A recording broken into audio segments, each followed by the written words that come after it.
أعوذ بالله من الشیطان الرجیم بسم الله الرحمن الرحیم ټولو دوستانو او ملګرو ته ښه راغلاست وایم. هیله کوم چې ټول به روغ جوړ او ښه ورځ مو پیل کړې وي. نن موږ په دې ویډیو کې به په مایکروسافټ پاورپوینټ کې به په انسرټ مینو کې به موږ به دا زده کړو چې څنګه موږ کولی شو یو نوی سلاید او خپل او ټیبل را انسرټ کړو. نو راځئ چې دا درس شروع کړو. مایکروسافټ پاورپوینټ کې د انسرټ مینو. په انسرټ مینو کې اول موږ سره دا نیو سلاید. موږ خو اوس یوه سلاید لرو. نو د موږ که چیرې یو بل سلاید ته ضرورت وي نو موږ به راځو دلته نیو سلاید باندې به کلیک کوو. بیا دلته لیاوټونه دي چې له دې نه کولی شئ تاسو یوز کړئ. لکه مثالا تاسو غواړئ د دوه عکسو ځای پکې وي. په دې باندې کلیک کوئ، ګورئ یو د دوی او دا. دلته بیا کولی شئ لیاوټ یې انتخاب کړئ، یو عکس وي بلینک، لکه هېڅ شي نه وي، بیخي پکې خالي وي. بیا کولی شئ دلته مختلف لیاوټونه دي، تاسو له دې نه کولی شئ یو دانه دلته یوز کړئ، استعمال کړئ. یعنې مثالا تاسو سره یو دوه سلاید دي، یو بل سلاید ته تاسو ضرورت شو نو بیا به نیو سلاید ته راځئ. بیا له دې نه هم کولی شئ تاسو پرې کلیک کړئ، نوی سلاید راځي. خو چیرې په دغه باندې کلیک کوئ بیا تاسو ته لیاوټونه راځي. او د سلاید شارټکټ دا کنټرول پلس ام ده. دا ولې موږ سره سلاید. اوس به راشو هغه ته ټیبلز ته. له دې لارې نه موږ کولی شو اوس خپلې صفحې ته یو ټیبل راولو. په دې باندې کلیک کوو، لکه مثالا ته اوس انتخابوئ کوم ځای ته ټیبل ته واړوئ. لکه مثالا چېرې موږ دا ډیلیټ کړو، اوس راځئ اوس تا ته وایي لکه مثالا دلته کې تا ته ښکاري څو سیله وي، څو راګانې. که مثالا ماته د دومره وي، بیا له دې نه هم کولی شئ تاسې ټیبل راولئ. دا سوه یوه لاره. او دلته کې تاسو انسرټ ته راسئ، دلته بله لاره انسرټ ټیبل. تاسو یې غواړئ لکه مثالا تاسو ورته لیکئ نمبرونه ورته لیکئ. لکه مثالا ورته وایم ماته یو ټیبل راوله چې څه شي شپږ کالمه ولري، دوه راګانې. اوکې وګوره دا شپږ کالمه دوه راګانې سوې. دا سوه دومه لاره. او درېیمه لاره دا ده ډرا ټیبل. ته نمبرونه لیکې نه ته دلته هغه کوې، ته یې پخپله لیکې. ته به راځې دلته بیا به دلته ګوره موږ د ټیبل یوه هغه ولیکه. بیا انسرټ ته راځئ، دلته ډرا ټیبل لکه مثالا ته یې پخپله رسامي کوئ. او د اکسل سپریډ شیټ له دې لارې نه کولی شئ لکه مثالا د اکسل کې لکه مثالا تاسې دا ایډیټ کړئ. په دلته کې تاسې ګوره نه شئ کولی ضرب کوئ، تقسیم کوئ، یا د اکسل لارې نه هم دغه کولی شئ. لکه دلته چې بیا وښئ بیا ټیبل ګوره دلته راغی. دا وې درې لارې څلور لارې څنګه موږ کولی شو خپلې صفحې ته ټیبل را انسرټ کړو. او دغه خپله هغه څه ده ټیبل هم څه ده ځان ته د ډیزاین مینو لري. نو دغه ډیزاین مینو به هم موږ ووایو. اول موږ سره دا ټیبل سټایل آپشن. اوس له موږ سره دا د دغې ټیبل چې ده موږ سره د دغې آپشن ده.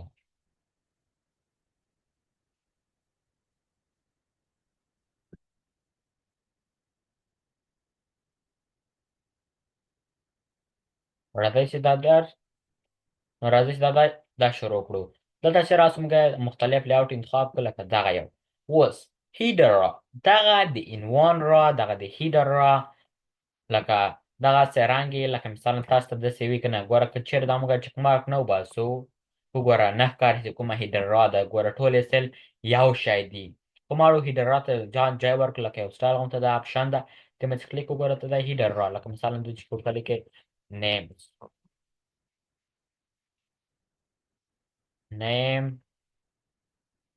دلته ورته لیکې ایج تر اخره پورې. مثالا دې لانه کولی شي دا هیډر را وي که نه وي. او بل ټوټل را دغه د ټوټل را دغه اخري را ته وایي. دغه ټوټل را باندې کلیک کوئ، ګوره دې ته ټوټل را وایي. دلته ګوره دوه بل رقم لاینونه راغله. بیا کولی شئ دغه مثلا دغه ځای هم ټوټل را ته واړوئ. او بل موږ سره دا بینډډ راس لکه مثالا چېرې موږ وګورو دلته موږ سره اوس دا چک مارک بینډډ راغلرو راګانې. ګوره داسې دا لږ ذره تیز سور ده. دا ګوره بیخي سپین ده. که غواړې دغه ریموف کړې، غواړې ټولې دې سپینې وي نو ته به دا ګوره چک مارک کوې. ګوره دا ټولې سپینې سوې.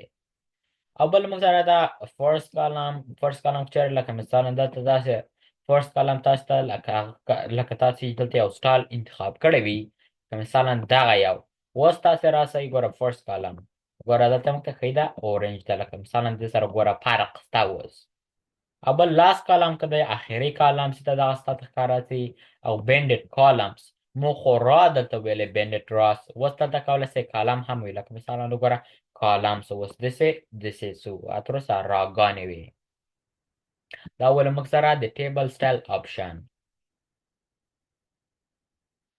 او دلته موږ سره اوس دغه د ټیبل سټایل آپشنونه ول دلته اوس موږ سره د ټیبل تیار جوړ شوي سټایلونه دي چې له دې لارې نه موږ کولی شو یو دانه یوز یا استعمال کړو لکه مثلا داسې وي داسې دا تیار جوړ شوي دي مختلف سټایلونه دي ګوره داسې تور وي داسې وي مختلف رنګونه دي دې لارې نه کولی شو موږ یو دانه یوز کړو یا په خپل ټیبل باندې عملي کړو او بل موږ سره دا شیرینګ د دغه شیډینګ لکه مثلا د دې اوس دغه د رنګ د سیل دغه ټیبل دی څه خلته وي د ټول ته انتخابی لکه مثلا غواړئ لکه مثلا وګوره داسې رنګ دې غواړم سور رنګ دی ولري دا ټیبل وي شیډینګ دغه مثلا د دغه د مابینځ رنګ څه خلته وي کولی شئ تاسې یو مختلف رنګ یوز کړئ او بورډرز د دغه بورډرز دغه چوکاټ ورڅخه خلته وي اوس وي که نه وي لکه مثلا ته ورته وایې چې اوس په کوم ځای کې بارډر وي موږ ګوره نو انتخاب کړی all borders ټول د بارډر وي دا موږ سلیکټ کړو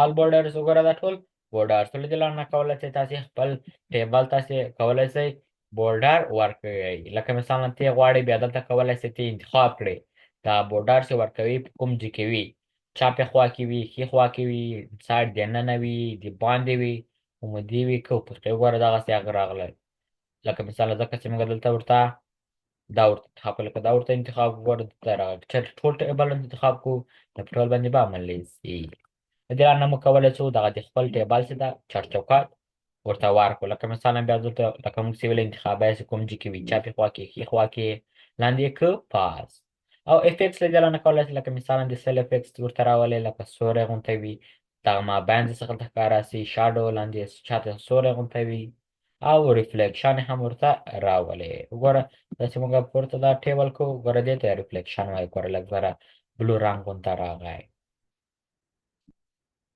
اوس موږ ارک چیرې موږ دغه ځای کې دغه متن لیکلی ده اوس له موږ سره د دغه سټایل ده اول کویک سټایل دلته دغه ځای کې د تیار سټایلونه لکه مثلا ته وخت نه لرې یو سټایل خپله جوړ کړې په دغه ځای کې دغه تیار جوړ شوی دی چې ته کولی شې یوز یې کړې ګوره داسې وي مثلا زه غواړم داسې دی ګوره درکې عملی شو خو مېنو ته راسو سایز یې لږ ذره غټ کړو اوس راسو دلته ډیزاین ته وګوره مختلف رنګونه چې سټایلونه کولی شئ او دغه یوز کړو لکه مثلا دغه یو وګوره دغه سټایل ورغی او بل موږ سره دا د دغې اوس دا ټکس بل دغه د ټکس د مابینځ رنګ څه خلته وي لکه مثلا زه غواړم سور دی وي وګوره مابینځ رنګ یې سور شو او دلته بورډر دغه د دې اوس چوکاټ یا آوټلاین یې اوس څه خلته وي نو ته به راځئ دلته چې ویډ لږ ذره غټ کړو چې سم صحیح ښکاره شي اوس به راځئ دلته به ته لکه مثلا دې غواړم دغسې دی وي وګوره مابینځ رنګ یې سور شو خو آوټلاین یې چوکاټ یې څه ده دا شین رنګ شو او له دې لارې نه هم موږ کولی شو خپل متن ته افیکټس راولو لکه په هغه ځای کې چې موږ شیپ ته هغه ته راوستو خپل ټیبل ته اوس موږ کولی شو خپل ورډز آرټ لکه مثلا خپل متن ته هم راولو شاډو سوری وي ریفلیکشن لاندې غونته عکس غونته وي ګوره دلته بیا ښکاري ګوره لکه چې راغونته ښکاري ګوره ای لکه نیمه غونته ښکاري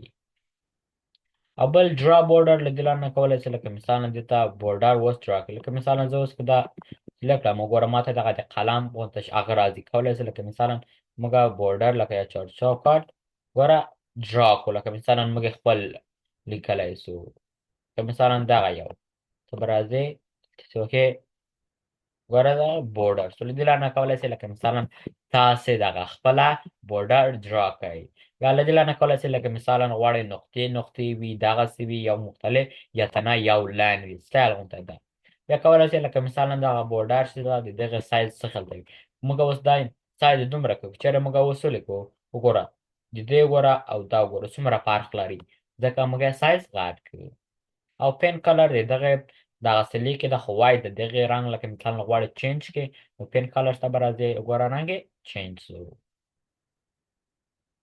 چا ټیبل غواړئ لکه مثلا تاسو ټیبل ولیکئ دلته به راځئ ګورئ د قلم غونته علامه راځي کله چې تاسو ټیبل ولیکئ. او اریز غواړئ لکه مثلا تاسو سره دا چې راوستل غواړئ بېرته اریز تر پاکې کړئ نو تاسو به بیا راځئ اریز ته تخته هغه غونته ده او تخته پاک هر چې تاسو غواړئ اریز کړئ په هغه باندې کلیک کوئ به اریز کېږي. ګوره موږ بورډرونه اریز کړل. ډېره مننه دا و د نن ورځې درس په انسرټ مېنو کې د ټیبل او د سلایډز بخش. ډېره مننه دا و د نن ورځې درس هیله کوم چې دا ویډیو به مو خوښه شوې وي او دا ویډیو له ملګرو سره مو هم شریکه کړئ تر څو هغوی هم ترې ګټه او فایده واخلي. والسلام.